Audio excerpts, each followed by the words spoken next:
자, 여러분 안녕하세요. 자, 오늘부터는 우리가 이제 2주 후에 있을 중간고사를 대비하는 그런 시간을 갖도록 하겠습니다.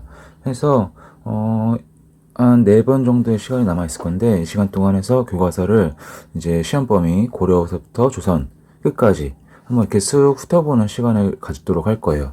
특히 지금 설명하는 내용들은 이제 시험 문제에 나오는 중요한 내용들이니까 집중해서 잘 듣기 바랍니다. 그래서 오늘은 자, 고려 해서 페이지는 교과서 116쪽 116쪽을 펴볼까? 해서 이제 빠르게 넘어가면서 설명을 할 거니까 집중하면서 필기를 할 수 있도록 합니다. 자, 교과서 116쪽을 핍시다. 자, 여기서는 이제 고려의 건국과 귀족사회의 형성이라고 나와 있죠. 그래서 고려가 어떻게 건국되는지, 누구에 의해서, 그리고 자, 수도는 어디에다 했는지 이 정도는 알고 있어야겠지? 누구겠어? 그렇지, 태조 왕건에 의해서 수도는 개경으로 해서 고려라는 이로 나라를 세웠다는 것을 알아두면 좋을 것 같아요. 해서 여기서는 이제 고려가 통일하는 과정, 그 과정을 한번 쭉 그냥 훑어보면 될 것 같고, 자, 뒤로 넘어가 보자. 자, 118쪽, 119쪽을 보자. 자, 여기서 중요합니다. 자, 여러분, 여기서는 내가 수업 시간에 뭐라고 했어? 각 고려 초기 왕들의 중요 업적들을 구분해서 알고 있어야 된다 그랬죠? 자, 먼저 태조를 보자. 자, 태조 같은 경우, 태조의 중요한 업적. 자, 특히 여기서는 중요한 게 뭐냐면, 118쪽 위에서 세 번째 줄을 보자. 자, 118쪽 위에서 세 번째 줄 보면은 뭐라고 나와 있어?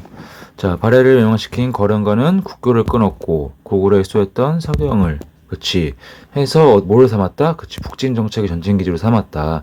해서 이 북진정책에 의해서 영토가 확장이 되죠. 어디에서 어디까지?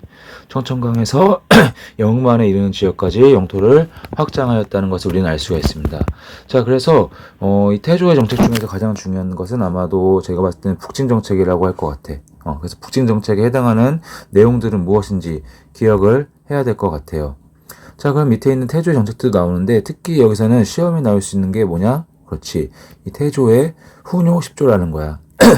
자, 훈요 10조라는 게 뭐야? 태조가 죽기 전에 이제 왕들에게 앞으로는 이렇게 해야지 나라를 잘 이끌어 나갈 수 있을 것이다 라고 하면서 이제 유언 형식처럼 남긴 글인데, 자, 이 태조의 훈요 10조를 보면은 어떤 내용들이 있어? 뭐 불교를 중시 여기고, 뭐 관리들의 녹봉을 가감하지 말라. 관리들 잘 부탁할라 하고, 자, 여기서는 다와 라가 특히 중요합니다. 자, 다시 한번 보자. 이 다와 이 라가 중요해. 자, 뭐라고 나와 있는지 보자. 다, 중국 문화를 반드시 따를 필요가 없으며, 특히 거란이라는 나라가 나오죠. 거란은 짐승과 같은 나라이니까 그들과는 똑같이 하지 말라. 그리고 라를 보자. 뭐라고 나와 있어? 그치, 서경을 중요시하라. 자, 이거 뭐였어? 거란과는 국교를 끊고 서경을 중심으로 했던 정책이 있죠. 그게 다 뭐야? 그치, 북진 정책과 관련된 내용이지. 그래서 이 내용만 봐도 이거는 태조에 대한 내용이구나를 우리는 꼭 알 수 있어야 됩니다. 뭐 나머지를 보고도 알 수도 있겠지만, 특히 이 거란이라는 것과 서경을 중요시하겠다 해서 태조의 북진 정책을 생각해서 하면 좋을 것 같아요. 자, 그럼 옆으로 넘어가 보자. 이제는 자, 교과서 119쪽. 자, 여기도 여러 왕들이 나오게 되는데, 특히 여기서는 우리 누구? 이 광종에 주목을 합시다. 자, 광종의 중요 업적. 자, 1 해서 노비안건법 실시했어. 노비안건법은 뭐야? 그치, 그 당시 지배기층이었던 호족이 불법으로 이제 양인들을 이제 노비로 만들어서 이제 갖고 있었죠. 이들을 해방시켜줬고, 두 번째로는 처음으로 과거제를 실시해서 이제 능력 있는 인재들을 선발을 했다는 거 아니야. 그래서 이제 광종의 중요 업적, 특히 과거제와 노비안건법은 기억을 해야지 좋을 것 같아. 해서 밑에 있는 이 그림 중요하겠지. 자, 광종의 왕권 안정 정책이 나와 있는데, 자, 뭐라고 나와 있어? 노비가 원래 아니었는데 전쟁 포로가 되거나 빚을 갚지 못해서 노비가 됐대. 이들을 양인으로 다시 돌아가게 하라. 이거 뭡니까? 노비 안건법이지. 자, 두 번째. 자, 과거제를 실시하여 능력 있는 인재를 선발하라. 자, 이 두 개만 해도 뭐야? 노비 안건법과 과거제. 그렇지, 광종이란 것을 우리는 알 수가 있어야겠죠. 그래서 이 중요 왕들의 업적들을 꼭 기억을 해줘야 될 것 같아. 알겠죠? 자, 이제는 뒤로 넘어가 봅시다. 교과서는 120쪽입니다. 자, 고려의 이제 중앙정치 조직의 정비가 나오는데, 자, 여기서 내가 수업 시간에 중요하다는 게 뭐였지? 그렇지, 이 고려의 중앙정치 기구가 있는데 각 이제 조직별로의 일이 각 조직별로 하는 일이 무엇인지 구분할 수 있어야 된다 그랬죠? 그렇지. 자, 그럼 보자. 최고 관서인 중서문화성은 뭐라고? 그렇지. 국가정책을 건의하고 결정을 했고, 그 다음에 상서성은 자, 육부를 통해서 뭘 했다? 그치. 정책을 집행했다. 정책을 실시했다는 게 중요하다 그랬죠? 자, 그 다음에 중추원은 무슨 기구야? 그렇지. 국왕의 비서기관이면서 군사기밀을 다루고 국왕의 명령을 전달했다. 그리고 어사대는 관리의 비리를 감찰했다. 라고 나와있죠. 자, 이렇게 알아봤는데 특히 이 고려의 중앙정치기구에서 중요했다는 게 뭐였지? 특별한 게 바로 있었잖아. 그렇지. 바로 이 도병마사와 식목도감이었어. 이 두 가지 기구가 왜 특별하다 그랬지? 그렇지. 뒤에 바로 나오죠. 뭐라고? 고려의 독자적인 회의기구다. 독자적인 게 중요하죠. 자, 이 앞에 있었던 중사문화성, 상서성, 그리고 중추원, 그리고 어서대 같은 경우는 다 어디에서 이제 보고서 배운 거야. 그렇지. 중국의 제도를 보고서 배웠던 것들인데, 설치했던 것들인데, 자, 도병마사와 식목도감만은 고려의 독자적인 회의기구였다. 그렇죠? 그렇기 때문에 중요하다고 말했죠? 그래서 도병마사와 식목도감을 특히 기억을 해야 될 것 같아. 자, 그래서 여기 밑에 있는 내용들도 다 공부를 해보면 좋을 것 같아. 120쪽에서 121쪽 내용들도 한 번씩은 살펴봐야지 됩니다. 자, 그 다음에 뒤로 넘어가 보자. 자, 이제는 122쪽 고려전기의 대외관계를 볼까? 그렇지. 여기서는 이제 고려전기, 거란과 여진과의 이런 전쟁에 대해서 공부를 해봤었죠. 자, 여기서 보자. 특히 거란의 침입과 격퇴.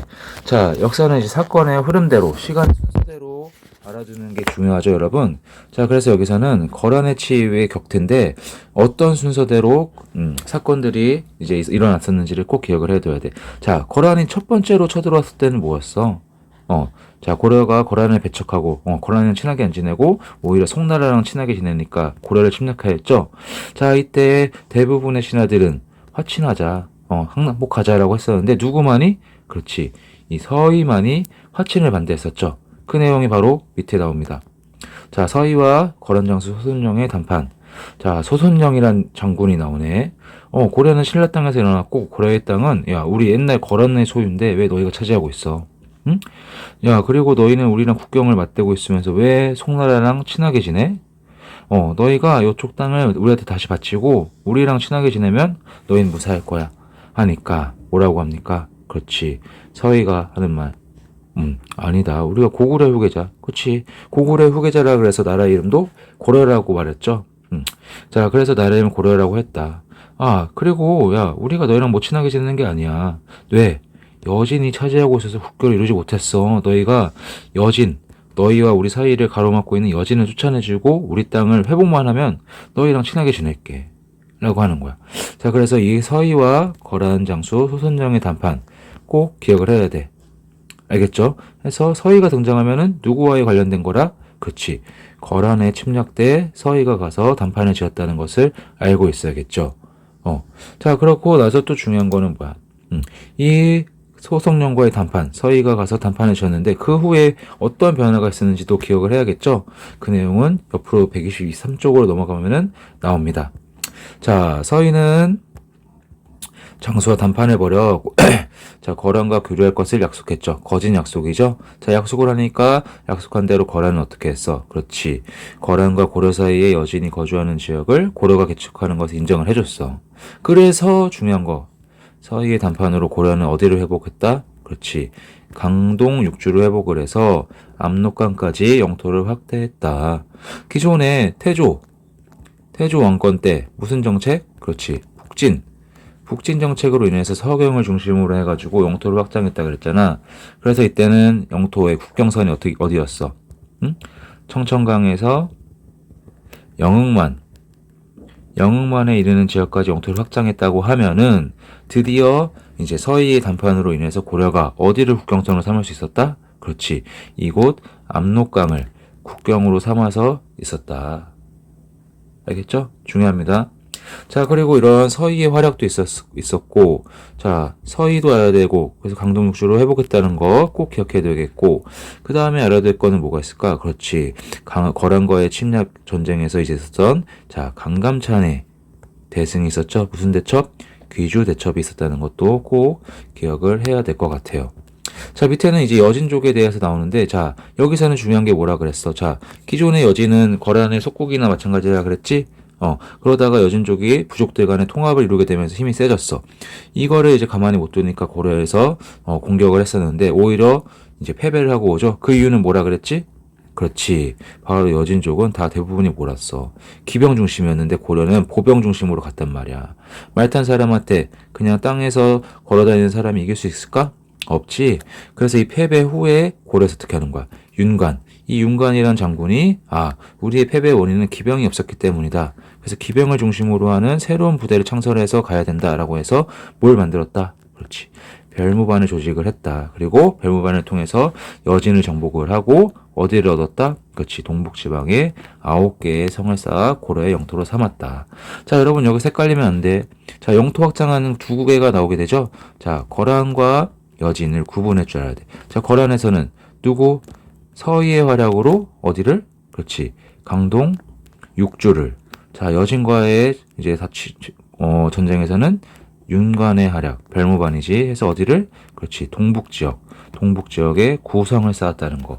자, 이렇게 해서 구분할 수 있어야 됩니다. 자, 이렇게 거란과 여진족의 침략에 대해서 시간의 순서대로 기억을 해줘야 될 것 같아. 자, 그리고 뒤로 넘어가 보자. 뒤로 넘어가서, 교과서 126쪽에 보면은, 자, 스스로 정리해보자라는 문제 나오죠? 자, 이 스스로 정리해보자 문제들 같은 경우도 꼭 한 번씩 여러분이 확인해봤으면 좋을 것 같아. 자, 태조가 실시한 정책의 방향과 성격. 아까 태조가 죽으면서 남긴 유언과 같은 걸 뭐라 그랬어? 그렇지. 훈요 10조라 그랬죠. 자, 과거제. 능력 있는 인재를 선발하는 시험. 이 과거제는 누구 때 처음 실시되었어? 그렇지. 광종 때. 자, 서희와 강감찬은 자, 고려 대외 관계, 특히 누구와의 침략 이런 전쟁에서 활약을 했죠? 그렇지. 거란과 서희 같은 경우는 자, 소순령과 단판을 벌여서 강동 육주를 획득을 했고, 강감찬은 거란의 침략에 맞서서 어디에서?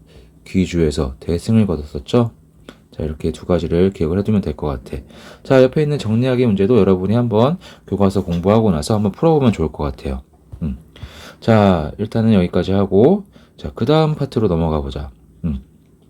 자, 그 다음 파트는, 어딜까? 자, 여기입니다. 자, 이제는 여러분 교과서는 126쪽을 보자. 자, 무신정권의 성립과 농민, 천민의 봉기가 나와 있죠. 자, 문벌귀족 사회가 흔들리다 해서 이자겸의 난과 묘청의 서경천도운동, 묘청의 난이 나오게 되는데, 자, 여기서는 우리 교과서 127쪽에 한번 주목을 해보자.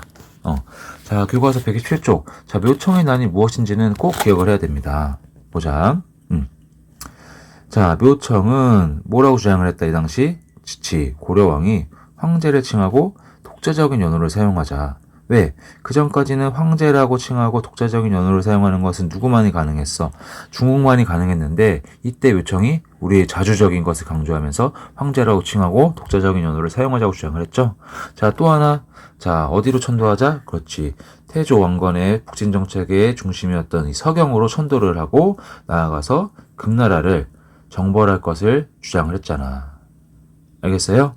자, 이게 바로 묘청의 서경운동, 묘청이 주장했던 건데, 자, 하지만 이걸 반대하는 세력들이 있죠. 누구? 그치. 김부식을 중심으로 한 개경의 정치 세력이라고 할 수가 있지. 자, 문벌귀족 세력이야. 자, 이들은 왜? 개경의 모든 자신들의 기반이 다 다져져 있기 때문에 수도를 옮기는 것을 특히나 반대를 했어요.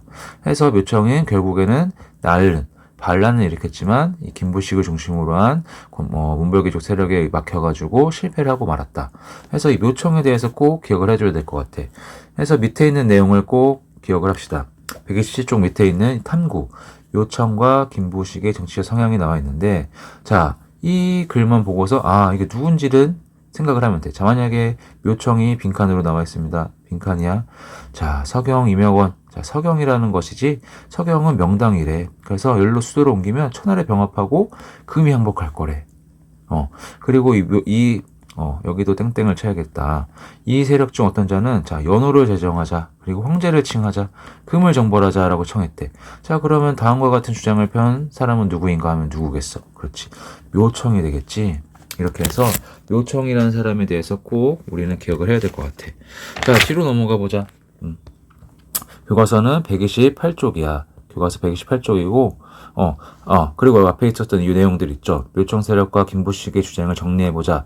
이런 것들. 지난 시간에 수업을 들으면서 안 했던 친구들 같은 경우는 지금 시험 공부하면서 한 번씩 채워보면 좋을 것 같아. 그러면 시험 문제 푸는데 많은 도움이 될 거야. 자, 그 다음에 뒤로 넘어가서 교과서 128쪽을 보자. 자, 무신들이 권력을 잡다가 나오죠. 자, 무신들이 왜 난을 일으켰는지 알아야겠지. 자, 뭐였어? 무신은 문신에 비해 지위가 낮았어. 상대적으로 지위가 낮았고, 또한 과거 시험에도 여러분 뭐가 없었다 그랬지? 무과가 설치되지 않았죠. 그래서 차별 대우를 받았다는 거야. 이 차별 대우로 인해서 화가 폭발하는 것이 바로 무신정변이 되겠죠. 그래서 무신정변이 일어나는 그런 사건들, 자, 여기 나오는 내용들 한 번씩 읽어주면 좋을 것 같고, 자, 그리고 옆으로 넘어가서 자, 129쪽이죠. 129쪽. 결국에는 이 무신들의 쿠데타, 무신정변이 성공을 하게 되고 무신들이 정권을 장악을 하게 되죠. 이때 있었던 일들을 꼭 우리는 알아줘야 될 것 같아. 그래서 특히 여기 여러 가지의 조직들이 나오게 되는데, 자, 아까 전에 앞에서 봤었던 고려의 중앙정치 조직을 공부했었죠. 자, 여기서도 마찬가지야. 이 무신정권 시기의 정치 조직에 대해서 우리는 기억을 해둬야 돼. 특히 이 무신정권들이 계속해서 권력을 갖고서 싸우면서 다투게 되면서 집권자들, 옆에 있는 표를 봐도 알 수 있죠. 자, 집권자들이 계속해서 어떻게 됐어? 계속해서 변화를 했죠. 이방, 정중부, 경대승, 이민. 그러다가 이를 하나로 통합한 사람이 누구였어? 최충원이죠. 그래서 최씨 가문의 정권이 수립이 돼. 최충원, 최우, 최양, 최희 해서 이 4대 간에 걸쳐서 자, 최씨 정권이 성립이 되는데, 무신 정권 시기에는 바로 최씨 정권이라고 해도 과언이 아니야. 그래서 우리는 여기서 최씨 정권의 성립에 대해서 꼭 주목을 해야 돼. 하면 최씨 정권 당시의 정치 조직에 대해서 기억을 해야겠죠. 자, 최충원은 뭘 설치했다? 교정도감을 설치해서 국가 중요한 사무를 처리했다. 오케이. 하나 알아둬야 되고, 자, 그 다음에는 또한 최충원의 아들 최우는 뭘 설치해? 정방을 설치해서 여기서 뭘 담당했다? 그렇지. 인사권을 행사했다. 인사행정을 담당했다는 것을 알아줘야 되겠습니다. 자, 또한 밑에 보면은 학문과 행정실무 능력을 갖춘 문인을 발탁을 했대. 무인들은 문인들 싫어서 나는 이렇게 하는데 왜 문인들을 발탁을 하지? 자, 그 이유는 뭐야? 그렇지. 자신들이 나라를 이끌어가는 데 있어서 정책 같은 거, 왜? 자신들이 문인에 비해서는 아는 게 없기 때문에 이 좀 능력 있는 문인들을 등용을 해서 자신들의 브레인으로 활용을 한다 그랬죠. 자, 정책을 자문하고 관리로 임명하였다. 자, 이 기구가 뭐야? 그것은 바로 밑에 보면 나옵니다. 밑에 보면 나오는 뭐라고 나와 있어? 그렇지. 서방이라고 나와 있죠. 서방 뭐라고 나와 있어? 문인들이 관리가 되어 정치에 참여했다고 나와 있죠. 그렇죠. 자, 바로 뭐라 그래? 최후가 문인을 우대하고 관직에 추천하였다. 라고 그래서 무신 정권 시기에도 문인들을 등용한 정치 이유가 있었다. 그거는 바로 서방이다. 했었어. 자, 그래서 아까 봤었던 최충원의 교정도감, 그리고 최후의 정방, 그리고 문인들을 바탕한 서방이 있었고, 자, 그리고 최씨 정권의 사조직이라고 할 수 있는, 사병조직이라고 할 수 있는 삼별초. 삼별초는 누구를 위한 조직이라 그랬어? 부대라 그랬어? 그렇지. 오로지 최씨 정권만을 위한 부대라 그랬죠? 그래서 최씨 무신 정권을 보호하고 여러 가지 임무들을 수행을 했다라는 것이 나와 있어. 그래서 여기 나와 있는 정치적인 조직들 꼭 기억을 해둬야 됩니다. 알겠죠? 자, 이제 뒤로 넘어가자. 자, 뒤로 넘어가서 130쪽을 볼까? 130쪽. 자, 농민과 청민이 봉기하다. 무신정권 시기에 농민과 천민들이 봉기를 하게 된다는 거야. 특히 여기서는 우리가 기억해야 될 거. 그렇지. 이 농민, 천민들의 봉기에 대해서 꼭 기억을 해야 돼. 자, 첫 번째로는 누구? 명학소의 망이망소이. 자, 이들은 왜? 그렇지. 여러분, 고려에 특수한 행정구역이 있었죠?